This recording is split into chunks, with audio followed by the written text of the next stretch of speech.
Why was Patrick Dempsey almost not cast as McDreamy? How was Justin Chambers' departure foreshadowed over a decade ago? And what would have happened if Ellen Pompeo had left the show? Hi, I'm Dylan, and you're watching Awesome Movies. Scrub in. A series of happy accidents. If creator Shonda Rhimes had never had a chat with her female doctor about the difficulties of shaving your legs while on call in the hospital shower, she might never have been inspired to create the now world-famous Greys Anatomy. Similarly, if Sex and the City hadn't been around to further inspire the show's creator, Meredith's voiceovers in every episode may never have occurred. According to Shonda, they function as a more grounded version of Carrie's voiceovers while she writes her articles, although they were going to be a plot device in which Meredith was talking to her mom, kinda like this deleted scene. I'm going to advertise for roommates. What do you think about that? Do you think that's a good idea? Roommates? Clamp. Now that would have been interesting. Casting complications. Rhimes' original casting decisions could have transformed the show. It's tough to imagine McDreamy being played by anyone besides Patrick Dempsey, but that nearly happened. The first choice for the dreamy doctor was none other than Rob Lowe, although he turned down the role for another medical drama called Dr. Vegas, which was unfortunately canceled during its first season. We have no doubt that Lowe regrets passing up the role a little more with every new season that comes out. That's gotta hurt. But Dempsey wasn't Rhimes' second choice for the character either. Before he eventually landed it, the role nearly went to Isiah Washington, but Ellen Pompeo wasn't sold on the idea. She reasoned that because she was in an interracial relationship with her real-life partner, Chris Ivory, to also be in such a relationship on screen was too close to home. And there's more. Dempsey actually considered not auditioning for Greys at all, as he had already read for a different medical role, Dr. Robert Chase on House, alongside Hugh Laurie. But why did they have such a hard time casting McDreamy? In a 2005 interview, Rhimes explained, Derek was really not an easy role to cast. You had to believe he was intelligent, so you can believe he's a brain surgeon. But he had to be rugged, not pretty. Handsome, sexy, but not in an obvious way. Sexy in a smart way. Though that's some pretty difficult criteria to meet, we think he nailed it. But Dr. Shepard wasn't the only character whose casting didn't go as planned. Sandra Oh was actually approached to play Miranda Bailey before she asked to play Cristina, and despite the role being earmarked for a short blonde woman. And speaking of blonde women, Jessica Capshaw actually auditioned for the role of Nurse Rose, who dates Derek for a little while. Though she didn't get that role, it was for the best, or she never would have been able to play Arizona for 10 seasons. Not only was Alex Karev not intended to be on the show, but Justin Chambers was cast in the role after the pilot had been filmed, so his scenes had to be digitally inserted into the show. And finally, the show's most important role was only cast because of bad advice. Though Ellen Pompeo was asked to play Meredith, she initially didn't want to audition, as she had her eye on another show. However, her agent suggested she try for Greys anyway, if only to make a quick buck. In fact, he told her that the show was likely to get canceled soon, so it wouldn't even have to be a long-term commitment. Can you imagine how relieved he must have been to be so gloriously wrong? And finally, if Shonda hadn't put her foot down, we could have said goodbye to Owen Hunt in 2017, because the actor's very public extramarital affairs with an unidentified woman almost cost him his job. It's all in the background details. But even though the right actors were chosen, the storylines could have been very different. In Shonda Rhimes' original script, Derek was supposed to have a teenage daughter, and he only comes to Seattle in the first place to please her. We're glad that never happened, or we'd have had to see the emotional drama of a teenage girl with parents who lie and cheat. Similarly, Isiah Washington's character, Preston Burke, was not only initially supposed to be Meredith's love interest, but he was supposed to be married with kids and feeling trapped. In fact, if Meredith's love story with Burke had worked out, it wouldn't have left Cristina alone, because she was originally supposed to be the one to fall in love with Denny. Interestingly, this might have worked, as some of the deleted scenes between Izzie and Denny are awkward enough to make us question their chemistry.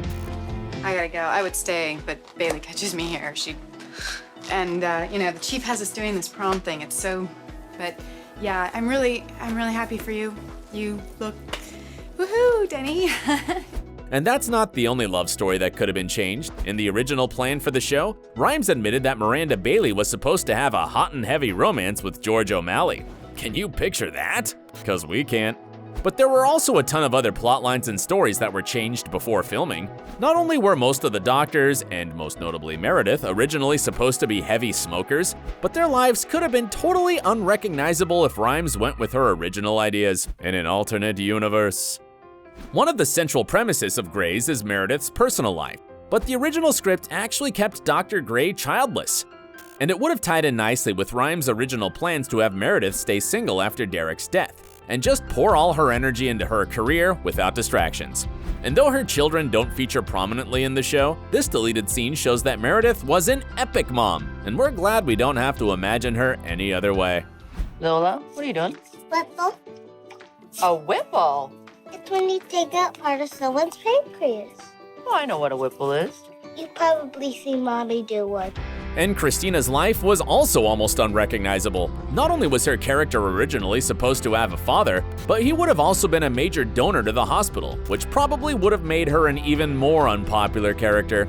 Also, her father's death allows her to bond with George, so if he'd been alive, their relationship, which was already so tenuous, would never have been friendly. But like always, there's more. In the second season, Christina's unplanned pregnancy ends in disaster, and she has an emotional breakdown that's as touching as it is tearful, as it really allowed viewers to see the heart surgeon as a person. But it nearly didn't happen, as the original script featured an abortion. Thankfully, network execs didn't like the idea, which probably also would have made viewers really hate Cristina, so the idea was scrapped. And though the writers tried their best to make Cristina relatable, her character would have seemed less cold if they'd stuck to the original version of Burke's proposal. I told him I'd take it under advisement. What does that mean? I don't know. I just can't say yes. I can't say no either. But I can't say yes. Or if we'd been given this sneak peek into Christina's marriage preparations. Okay, I think it's no, I think that maybe this hand goes in the other sleeve. Oh. Yeah. And I'll hide under the layers of the We're available to help if you need another pair of hands. Okay, oh no, okay. Choke me. And cut off my air, so I will faint and put me out of my misery. Amazing. Endings that could have changed. Of course, it's not just how we met the characters that could have been different. There were a few storylines which could have seen us saying a very different goodbye to our favorite doctors, starting with the most recent departure, Justin Chambers. Though he left the show before his final episode, leaving letters explaining his choice to those closest to him, there were two other options that the writers considered when writing off his character.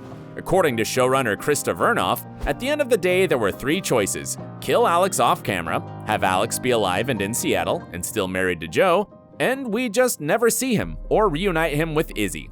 And though it's crazy that they couldn't think of different ways to say farewell to Alex, his move back to Izzie would have been less strange if they'd kept this deleted scene from Izzie's struggle with cancer. I wouldn't miss being a doctor that much. There's a lot about being a doctor that sucks. The hours, it's very stressful. So Alex can be the doctor in the family. I'll raise the kids. If you even remember that you have kids.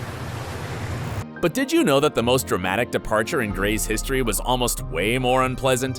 When Patrick Dempsey decided to leave the show, Rhimes considered having his character walk out on Meredith.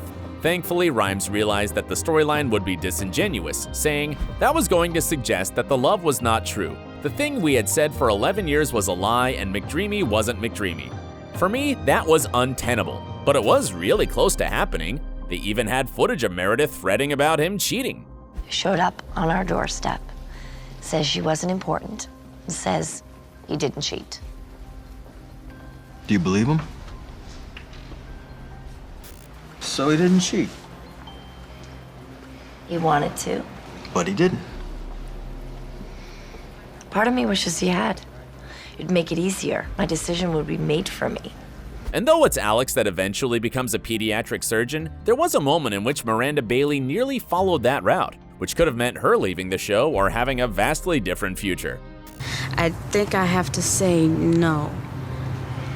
I'm looking into a ped surgery fellowship. Pediatric surgery? That's another 2 years of training, the most competitive specialty. Oh, that's foolish, huh? Thank goodness that never happened. What if? There were a few times in Greys Anatomy, almost 2 decades of being on the air, that Ellen Pompeo almost left the show. She's been pretty vocal about the fact that the first 10 seasons on the show had a toxic work environment, and she's had to deal with her co-stars leaving. Although Pompeo was nervous about what would happen to the show after Sandra Oh left, and once again when Patrick Dempsey left, she's shown that she's more than capable of making Greys work on her own. And while she's admitted that she's staying for the impressive $500,000 she earns per episode, that doesn't mean there was never a chance of her leaving. In the event that such a tragedy happened, the Greys writers needed a backup plan. In what we like to think of as Plan B, if Pompeo ever left the show, Lexie Grey would have become the new main character. Of course, that would mean that she would not have died in the plane crash, and nor would Mark Sloan.